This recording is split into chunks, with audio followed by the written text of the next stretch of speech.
ఆంధ్ర కవితా పితామహ అల్లసాని పెద్దనామాచ్య ప్రణీత మనుచరిత్ర ప్రబంధం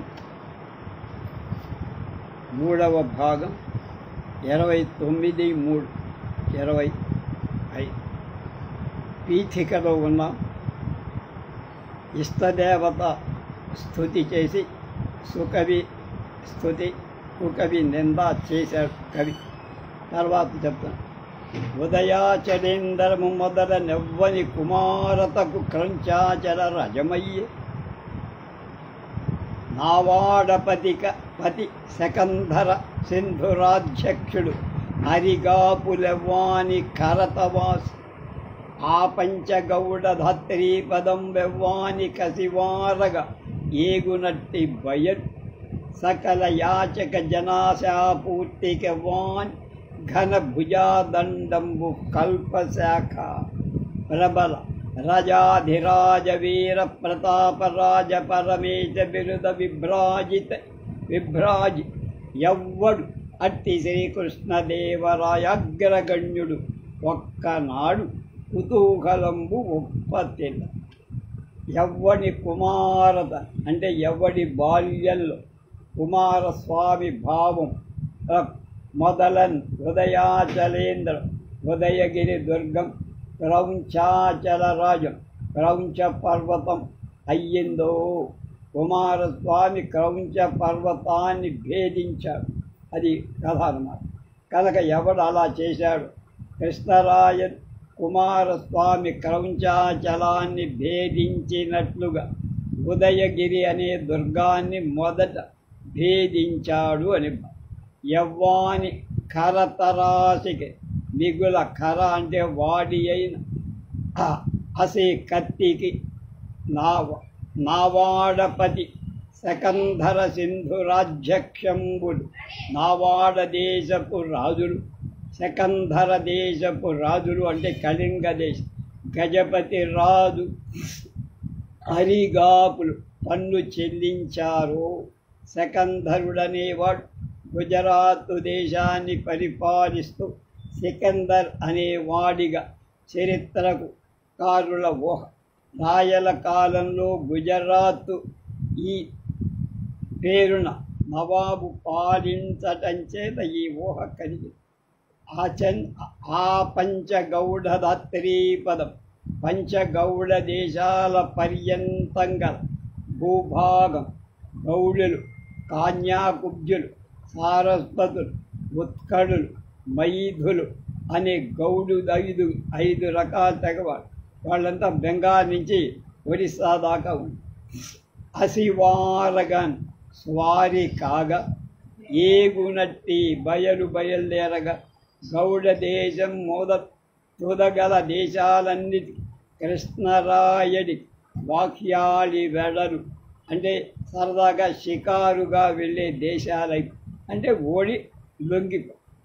ఆ పంచగౌడ ధాత్రీ పదములోని అంగ్ మర్యాదో భిన్న. గుజరాతు గౌడ దేశానికి తగిలి ఉంది కనుక ఆ పంచగౌడం అంటూ గుజరాతు దేశమంతా అంటం సమంజసం అంటున్నారు ప్రభాకర శాస్త్రి వేటు. ఇది రాయల ఉత్తర దిగ్విజయ యాత్రా సూచక. యవాని ఘన దండము వంటి భుజం సకల యాచక జనాశా పూర్తికి సమస్త యాచకుల యొక్క కోరికలను నింపటానికి తీర్చటానికి కల్పశాఖి కల్పవృక్షము. ఎవ్వడు ప్రబల అధికమైన రాజాధిరాజ వీర ప్రతాప్ రాజపరమేశ అనే బిరుదులచే రాజాధిరాజ వీరప్రతాప రాజపరమేశ అనే బిరుదులతో విభ్రాజి ప్రకాశిస్తున్నాడు. అలాంటి శ్రీకృష్ణదేవరాయాగ్రగణ్యుడు ఒకరోజు కుతూహలంగా వేడుకగా కోరిక కలగగా ఈ పద్యంలో రాయల దుర్గభేదన నైపుణ్యం పరరాజ్య ఆకర్షణ ప్రతిభాశయం విజయయాత్రా సంరంభం దాతృతాది గుణాలు క్రమంగా వర్ణించబడ్డాయి. శకంధర పదము సికందర్ అనే పార్సీ పదాన్ని సంస్కృత రూపమై ఉండు కనుక గుజరాతున అనబడేటువంటి సికందర్ అని కొందరు అర్థం చెప్తున్నారు. కృష్ణదేవరాయలు ఇది తాత్పర్యం. మొట్టమొదట కుమారస్వామి క్రౌంచ పర్వతాన్ని భేదించినట్లు ఉదయగిరి దుర్గాన్ని సాధించి, అంటే దాన్ని గెలిచి, తర్వాత నావాడపతి మొదలైన రాజుల తనకు కప్పం కట్టేటట్లుగా ఒప్పించి హిందూస్థాన పర్యంతమై పంచగౌడ దేశాల స్వారి తిరుగే భూములలాగా నిష్కంటకంగా ఎదురు లేనట్లుగా చేసి కల్పవృక్షంలాగా యాచకుల కోరికలను తమివి తీరా తీర్చి రాజాధిరాజాది బిరుదాలు చెల్లగగ రాజ్యం ఏలుతుండగా ఒకరాజు వేడుక పుట్టగా ఏదో చేసి ఇందీవరంబుల నేను క్రాల్ కందుల శరదిందు ముఖులు చామరములిడగా బణినసూను కణాద బాదరాయణ ఉత్తర భక్తి విద్వాంసులు పన్యసింప పార్శ్వభూమి అభీరు భట కదంబ కరాళ హేతిఛటాఛాయ ఇరులు కొనక సామంత మండనోద్దామ మాణిక్యాంసు మండలం వలసి ఈరండగాయ మూడు రాయల గండ పెండారమణి మరీచి రించోడి కలయనావృతములకు అంకపాడి అటద్దుకూలాంచలముడు చిత్ర మాంజిష్ట విభ్రమశ్రీ వహింప ఇందీవరంబుల నల్ల కలువల ఈను క్రాల్ కన్నుల కురుస్తుండేటువంటి ప్రకాశించేటువంటి కళ్ళు, రెండు కళ్ళు శరత్ ఇందుముఖు శరచంద్రుడితో పూర్తిగా పోలినటువంటి ముఖాలు గల స్త్రీలు వనిపట్టిన పాణిని యొక్క కణాదుని యొక్క బాదరాయణుని యొక్క మాసోత్తరాల పద్ధతి, అంటే వ్యాకరణ తర్క వేదాంతాల దారులలో అభీరు భయం లేని భయకదంబము యొక్క కరాళ భయంకరమై హేతి కత్తుల యొక్క ఛటా సమూహము యొక్క ఛాయ కాంతిచే ఇరులు కొనగ చీకట్లు కమ్మగా సామంత స్వతంత్రుడై ప్రక్కరాజుల యొక్క మండన భూషణాలలో ఉద్దామా ఎక్కువై మాణిక్యాల యొక్క అంశుమండలం కాంతిపుంజం పొలసి చుట్టుకొని ఈ రెండు లేత ఎండ, ఈ రెండ అంటే లేత ఎండ కాయన్ కాయగా మూడు రాయర ముగ్గురు అశ్వపతి గజపతి నరపతులనే రాజుల గండ పెండార నాయకుడని తెలిపే పాద ఆభరణాలలో మణిమరీచి రత్నకాంతుల యొక్క రించోడిని సమూహంచే కలయన్ అంతట అంకపాడిన్ ఒడిలో దికూలాంచలు చెలించే తెల్లని పట్టుబట్టల చెలగుడు చిత్ర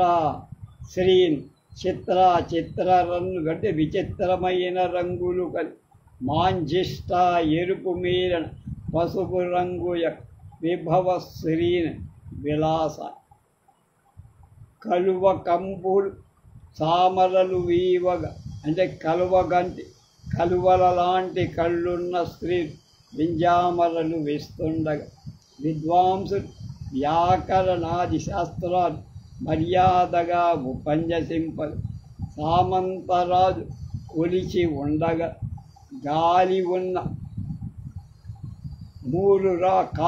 ఉన్న మూడు రాయల గండ పెండేరంలో రత్నకాంతులు ప్రసరిస్తుండటం చేత పొందినటువంటి తెల్లగా ఉన్న చిత్రవర్ణాలుగా చెందేటువంటి పట్టుబట్టలు కలిగి ఈ పద్యంలో వని సమాను అనే పదానికి సాధుత్వం విచారణీయం.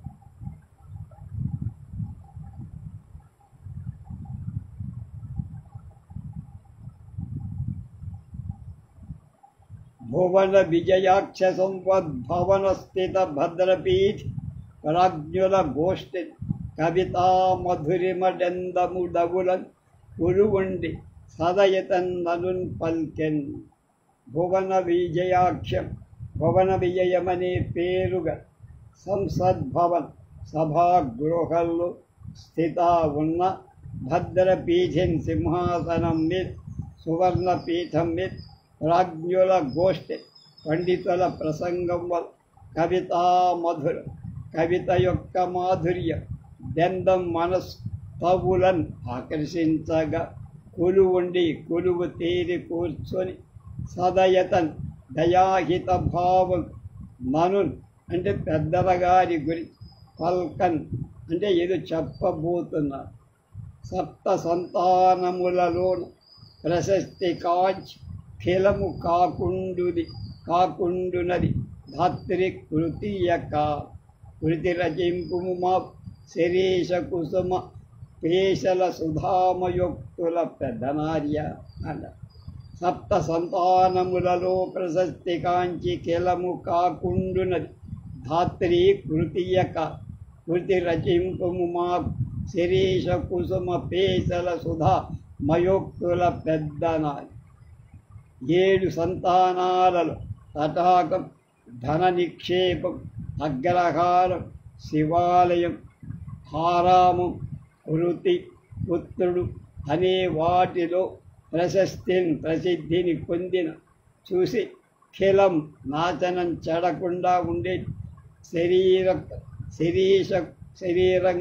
చెడకుండా ఉండే కృతి అంటే కావ్య, శరీష కుసుమ దిరిశన పువ్వుల పేషల మృదువైన సుధామయ అమృత తుల్యాలయ ఉక్తుల పలుకుల మాకు అంకితంగా కృతి రచింపు కొత్త కావ్యాన్ని రాయవయ్య పెద్దరామాచ్య అని అడిగారు. సప్త సంతానాలు కాలవశంలో దాదాపుగా నశిస్తాయి. ప్రపంచంలో వ్యాప్తి గలది కన కృతికి అలాంటి నాశనం లేదు. అందుచేత కృతి మిగిల ప్రశస్తమై కనుక సప్త సంతానంలో దానికి గొప్ప స్థానం కనుక దాన్ని కృతి నాకు ఒకటి రాసి అంకితం. ఇతుడం చతురవచోనిధివి అతుల పురాణ ఆగమ ఇతిహాస కథార్థ స్మృతియుతుడం ఆంధ్ర కవితా పితామహుడం ఎవ్వరీడు పేర్కొన నీకు పంపు కొట్టేశాడు. చతుర నేర్పు కలగ పలుకులు గల వంటివాడు, అతుల సామానం అసమానమై పురాణ బ్రహ్మ పురాణాది పురాణాలు ఆగమ పంచరాత్రాగమం మొదలైన ఇతిహాస భారతాది కాల మొలలో కథా సందర్భాల యొక్క స్మృతియుత అన్ని బాగా జ్ఞాపకం ఉంచుకున్నవాడు ఆంధ్ర కవితా పితామహు కనుక తెల్ల కలువకు బ్రహ్మవు, ఆంధ్ర కవితకులకు పితామహుడకు బ్రహ్మవు. ఈడు సాటి నీకు సాటి ఎవరు లేరు అంటే ఎవరు లేరు. మనువులలో స్వారోచిషమను సంభవమలయ రస సమంచిత కథలను వినన్ ఇంపు కలిధ్వంసము అనగా భవచతుర వచన కనుకూలంబు. కనుక ఆయనే కోరాడు ఏం రాయాలి అనగా పాపరహితుడవైన పెద్దనామాచ్య మనువులలో స్వయంభువు మొదలైన వాడు 14 మనువులలో స్వారోచిషన్ అనే మను సంభవం ఉండే ఆ సరోచి కుమారుడైన స్వారోచిషుడైన మనువు పుట్టడం రస సమంచిత కథలు ఆ శృంగాదారి రసాలతో ఒప్పినటువంటి కథలతో వినాలని ఇంపు ఇష్టం కలిగి కలిధ్వంసం అవి చదివినా విన్న పాపాన్ని నశింపచేస్త భవచతుర రచన ఇంపైన నీ రచనా సంపద అవి అనుకూలమైంది కనుక అది తగింది కనుక మార్కండేయ పురాణాంతర్గతమైన స్వరోచిషమను సంభవ వృత్తాంతాన్ని నువ్వు కావ్యంగా రాయ. కావున మార్కండేయ పురాణోక్త ప్రకారంబున చెప్పుమని కర్పూర తాంబూలంబు పెట్టినని పట్టి మహాప్రసాదంబని మోదంబున మహాప్రబంధ నిబంధనంబున ప్రారంభించిది. ఏతత్ కథానాయకరత్నంబ మహీనాథు వంశావతారంబు ఎత్తి. కనుక మార్కండే పురాణ ఉక్త ప్రకారం మార్కండేయ పురాణంలో చెప్పబడిన విధానంగా చెప్పమని ప్రబంధం రచించమని కర్పూర తాంబూలం పచ్చ కర్పూరంతో సుగంధ వస్తు మిశ్రిత తాంబూలంలో పెట్టి ఇయ్యగా మోదంబున సంతోషంతో మహాప్రసాదమని గొప్పని అనుగ్రహమని తీసుకొని పరిగ్రహించి మహాప్రబంధ నిబంధనము ఆ ప్రబంధ నిర్మాణాన్ని కావ్యరచన ప్రారంభించితే పూనుకొను. ఏతత్ కథానాయకత్వం ఈ కృతికి పతి అయిన మహీనాథుడైన శ్రీకృష్ణదేవరాయల వంశావతార పుట్టుగా ఎలాంటిది అని మొదలుపెట్టి చెప్తుంది. మహాకావ్య లక్షణానికి 22 వర్ణనాలుండ. వరం ఋతుషట్కం 6 ఋతువులు, ప్రయాణం, అక్కడ పర్వతం, కొండ, వేట, అలాగే సాగరం, మౌనీంద్ర పుణ్యాశ్రమంబు, మంత్రంబు అంటే రాయబార్, చ్యూతం, పిదప అద్భుతకరణంబు, విజయంబు, మద్యపాన జన వికారం, వన విహారం, వారి కేలి, కన్యాంగ సౌందర్య కథనం, హిమకరాభ్యుదయంబుడు, విప్రలంబోదితం, పద్మమిత్రోదయం, పరిణయంబు, స్వరతం, దౌహృదంబులు, సుతజనం అనగా 22 వర్ణనలు కూర్చి చెప్పవలయు ప్రబంధము శ్రీనివాస అని అప్పకవి చెప్పారు. ఇప్పుడు మొదలుపెట్టారు. కలశ పథోరాజి గర్భవీచిమతల్లి, కడుపార యవ్వాని కన్నతల్లి. ఇవన్నీ మాకు ఇంటర్మీడియట్లో. అనలాక్షు ఘన జటావన వాటికెవ్వాడు, వన్నెపెట్టు అనార్తవంపుబు, సకల దైవత బుభుక్షా పూర్తికి ఎవ్వాడు, పుట్టుగానని మేని మెత్తపట్, కటిక చీకటి తిండి కర్రముల గిలిగింత, ఎవ్వాడు పొగ కన్నె నవ్వచే, అతడు ఒకడుందు మధుకైట భారి మరది, కళల నెలవగువాడు చుక్కలకు రేడు, నిసిమి పరసీమ వలరాజు మెనమామ, వే వెలుంగుల దొర జోడు రే వెలుంగు. కలశ పాదోధి పాల సముద్రము యొక్క గర్భవీచీమత, నడిమిదైన మేలిమి తరగ పాల సముద్రంలో పుట్టినవాడు. అనలా అక్షు శివుడి యొక్క ఘన జట పెంజెడలయ, వనవాటికి తోట పట్టు వన్నెపెట్టి అలంకారం చేసేటువంటి అనార్తవంపు, ఋతు సంబంధం లేని పుష్పము అంటే అన్ని ఋతువుల్లో ప్రకాశమానంగా విచ్చుకొని ఉండే చంద్రరేఖ కలిగి ఉన్నట్లుగా. సకల దైవత దేవతల యొక్క బుభుక్ష ఆకలి యొక్క పూర్తికి తేరట, పుట్టు మొలక కానని వేని మెట్ట పంట, దేహరూపమైన మెరక పంట, మెట్ట పంట వర్షాదుల అవసరం లేకుండా పండుతాయి. వర్షాదుల వల్ల పండుతాయి, వాటికి నీటి పారుదల.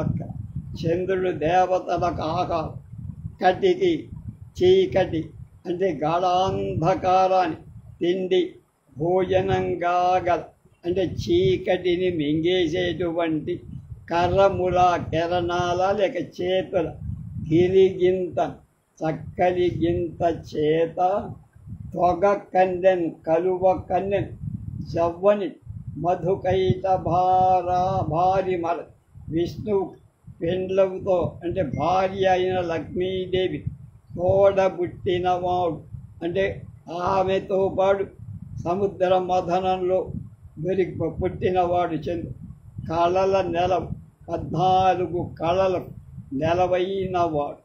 మిసిమి పరసీమ కాంతికి మిసిమి అంటే పరసీమ పరమ అవధి అంతకు మించిన కాంతి ఏది లేదు అయిన వలరాజు మన్మధుడికి మేనమా వెలంగుల దొరజోడు సూర్యుడు సత్తకాడు పగలు సూర్యుడు రాత్రి చంద్రుడు రే వెలంగు రాత్రికి ప్రకాశించేవాడు చంద్రుడు. ఇదంతా చంద్రుడు.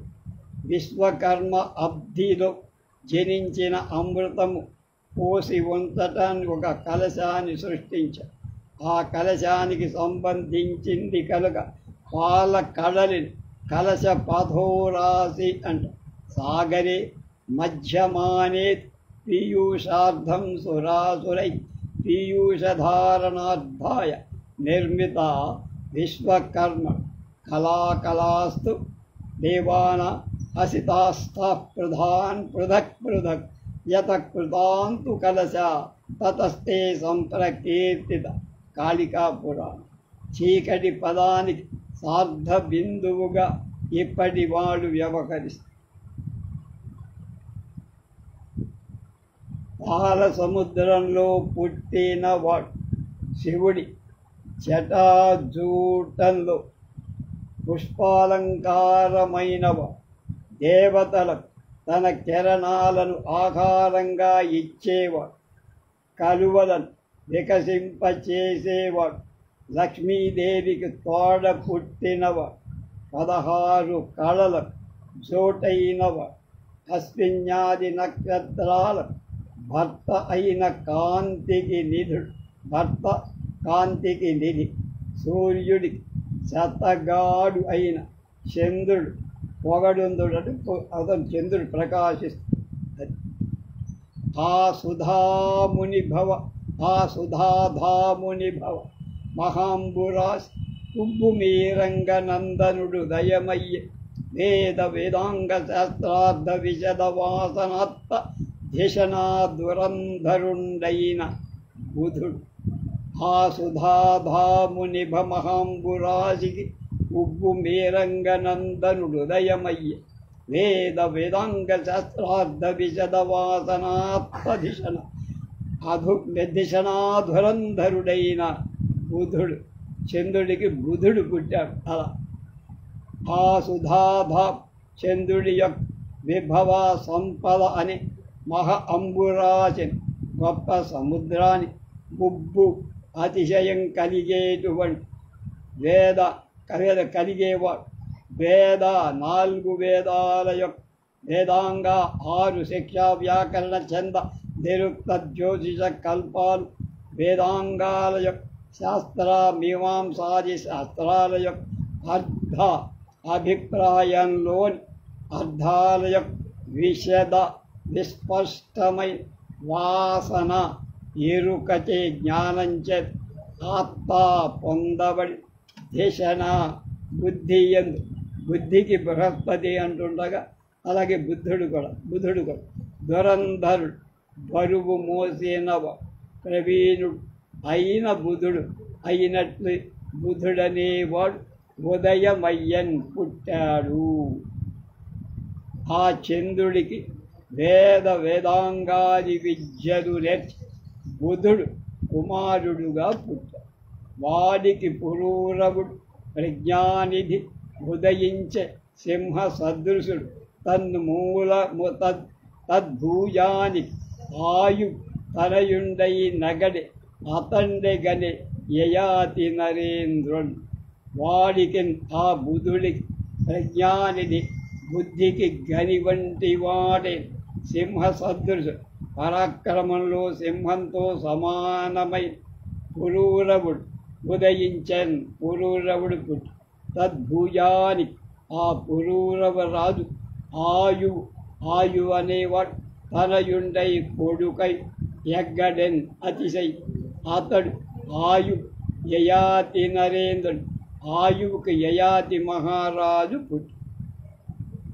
బుధుడికి పురూరవుడు, వాడికి వాయు, అతడికి యయాతి పుట్టారు. అప్పటి అతనికి యదు తుర్వసులను సుతురుద్భవమున్ రహిత సూదను కళాన్వితమత్ వీరిలో విస్తృత కీర్తి వహించే దుర్వసుడు గుణనిధి అయి అతనికి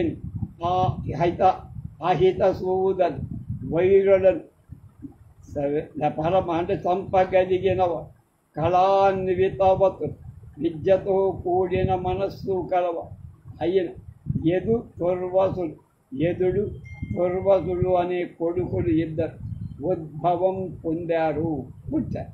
వారిలో తుర్వసుడు అనేవాడు గుణనధి అయి మంచి గుణాలు కలిగి ఉనికి పట్టి విస్తృత కీర్తిని ప్రఖ్యాతవశాన్ని అంటే కీర్తిని వహించేందు వాని వంశంబు తుడువాన్వవాయమయ్య అందు పెక్కెండ్రు నృపులు ఉదయము నిఖిల భువన ప్రపూర్ణ నిర్నిద్ర కీర్తి అధికులైరి తదీయాన్వయమున పుట్టి. ఆ వంశంలో తుర్వసుడి వంశంలో అదే తర్వాత తుడువ వంశంగా మారి తుడువ వంశమై అయ్యన్ అందులో పెక్కొండ్రు నృపుడు అనేక మంది రాజులు ఉదయముంది జన్మించి నిఖిల భువన లోకాలలో ప్రపూర్ణ నిండి నిర్నిద్ర విజృంభించే కీర్తి చేత తదీయాన్వయమును ఆ తుడువ రాజ వంశంలో అధికులయ్యారు, గొప్పవారు. తదీయాన్వయంబునన్ ఆ తుడువ రాజ సంబంధమైన వంశంలో పుట్టి జన్మించి ఈ తుర్వసుని వంశాన్ని తుడువ వంశమని వ్యవహరిస్తారు. ఆ వంశంలో పుట్టిన అసంఖ్యాకులైన రాజులు నిరుపమాన యశస్సు చేత సుప్రసిద్ధులై ఉన్నారు. అంటే ఈ కృష్ణదేవరాయల వంశం చంద్రవంశం అని. ఇక తర్వాత ఒకడు ఉన్నాడు, వాడు చెప్పి మిగతావన్నీ మేరేపు చెప్పు.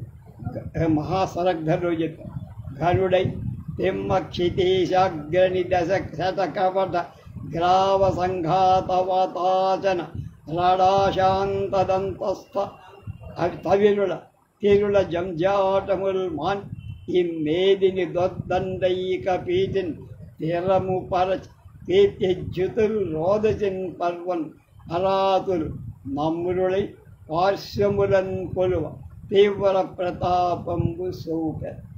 తిమ్మక్షితి జాగ్రని ఆ తుడువ వంశంలో తిమ్మరాజు అనే గొప్పవాడు శఠ కమఠ తాబేటి యొక్క అంటే కూర్మావతారపు విష్ణువు యొక్క గ్రావ సంఘాత కొండల గుంపుల యొక్క వాత అశనరాట్ ఆది వాతాశనం అంటే గాలిని భోంచేసేటువంటి పాముల రాట్ అంటే రాజైన ఆదిశేషుడి యొక్క అశాంతద దిగ్గజాల యొక్క స్థవిరుల ఆదివరాహము యొక్క జంజాటములు తగులాలు లేదా పోట్ల దోర్దైందైక పీఠన్ భుజదండమైన ప్రధాన పీఠంలో స్థిరము ప్రకృతి స్థిరం చేసి అంటే వెసగకుండా కీర్తిచ్యుతుడు యశకాంతుడు రోదశుడు పృథివీ ఆకాశాల అరాతుడు శత్రువుడు నమ్మురుడై వంగినవాడై లోబడినవాడై పార్శ్వముల పక్కలలో తీవ్ర వాడి అయి ప్రతాపాలు చూపాడు. కూర్మం గ్రామ సంఘం ఆదిశేషువు ఎరుల మోయజాలని భూభారం మోస్తూ అందు దోర్దండ పీఠిని ధరిస్తూ అతిశయ ప్రజ్ఞాశాలి అవరు. కీర్తిజ్యుతుడు లోకమంతటా వ్యాపించిన మాత్రంతో విరోధులు వాణ్ణి లొంగతీయట ప్రతాపం కూడా అన్నీ ఉన్నాయి. తిమ్మరాజు కూర్మాదుల ఎడతగని తగవపు బాధరలను మంచి భూమిని తన బాహుపీఠం మీద నిలుపుకొని భరిస్తూ తన కీర్తి లోకమెంతా నిండగా విరోధిరాజు పక్కలను అడగి ఉండగా చాలా పరాక్రమం కలిగి ఉంది. తర్వాత ఏం జరిగిందో రేపు ఉదయం 10 గంటలకు విశ్వావసు పంచాంగ శ్రవణం అందరూ పాల్గొని దాన్ని ఆలకించవలసిందిగా కోరుతారు.